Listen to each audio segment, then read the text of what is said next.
I didn't have a choice. I didn't have a choice not to go through it and do it. I had to go through it or I'd die. I'd already worked so hard to be alive, to be where I was. Now, why was I still depressed? Why did I still have anxiety? Why was I having panic attacks? Why was I feeling guilty for being alive? Nothing can prepare you for being diagnosed with cancer any age, and it doesn't matter where you are in your life.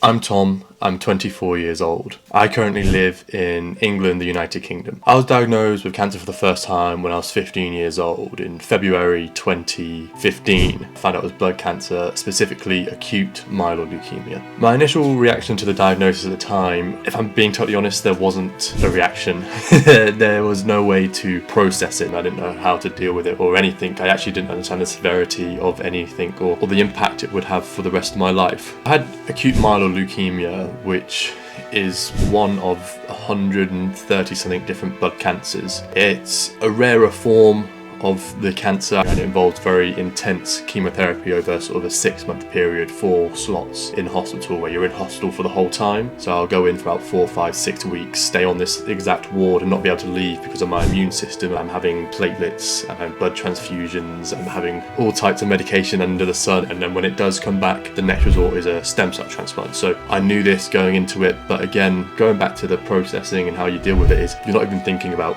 the future, you're just trying to get through hour by hour at this point. So I was very fortunate to have a much higher survival rate than those that are older than me, partly because I could deal with the intense chemotherapy a lot more. Nothing can prepare you for being diagnosed with cancer any age, and it doesn't matter where you are in your life, what journey you're on, who you are. There is never enough knowledge, there is no rule book, there is no way to do anything. And one thing I always say is you don't learn a lesson until you get hurt. And I could sit here for hours talking to you about how awful it was, the chemotherapy, how I was in hospital, and I could talk for hours and hours again after the mental health perspective that I've faced for years and years. Well, unless someone goes through exactly what I went through, they'll never know. So no, you can't be prepared, and you never will be prepared. All you know is association with cancer is death. So no, there's no way to process it. I was diagnosed in February 2015, and I think it was about July, August that year that I was released from hospital. And like I said, it was 4 blocks of chemotherapy. I think 35 to 40 days of intense chemotherapy through my Hickman line in here. When I relapsed in 2017, it was very, again, unfortunate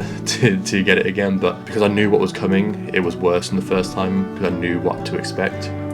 It's all I knew, and I just had to accept it. I didn't have a choice and do it. I had to go through it or I'd die. And so you sort of put up these barriers, these walls, just to sort of push through. I hit a low point in my life, and it was a build-up of multiple things. I always had this thing where I just wanted to be normal. I just wanted to be like everybody else. I had all my peers around me, all my friends, everyone that I knew, family, brothers and sisters as well, and then they're all just going to school, living life, going to university, whatever it may be in their journey. I just wanted to be that normal.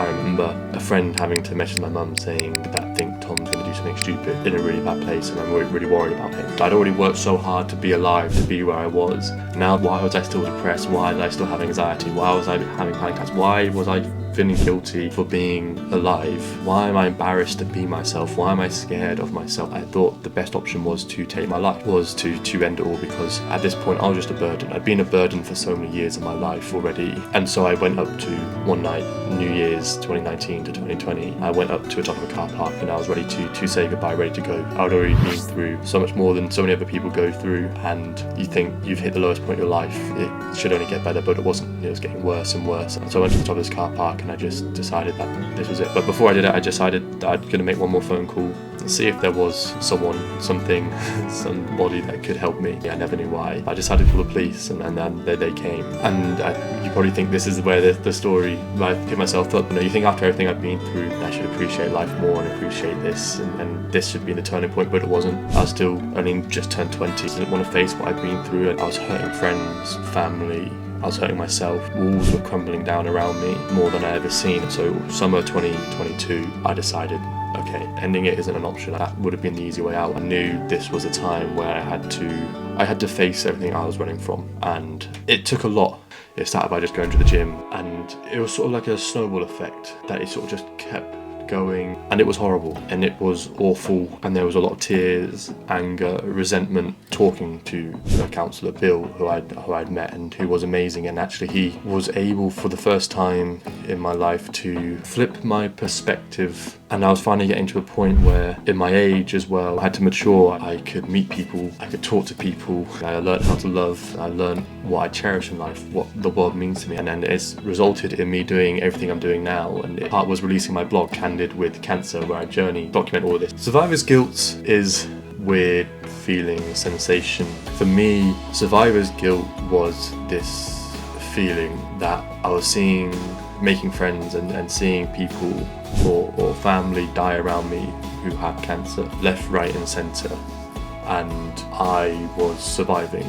But there's people who don't even get that option. But then for me, flipping it on its head, looking at the other perspective, is actually, you know what, I am alive and I'm grateful that I'm alive, and I wish all these other people could be alive and be here with me now. But the best thing I can do is live my life to the absolute full. The message I have for my viewers is don't give up in life and cherish it. Life does get better. Make the most of what you do have. To cherish it, really cherish the small things and cherish life.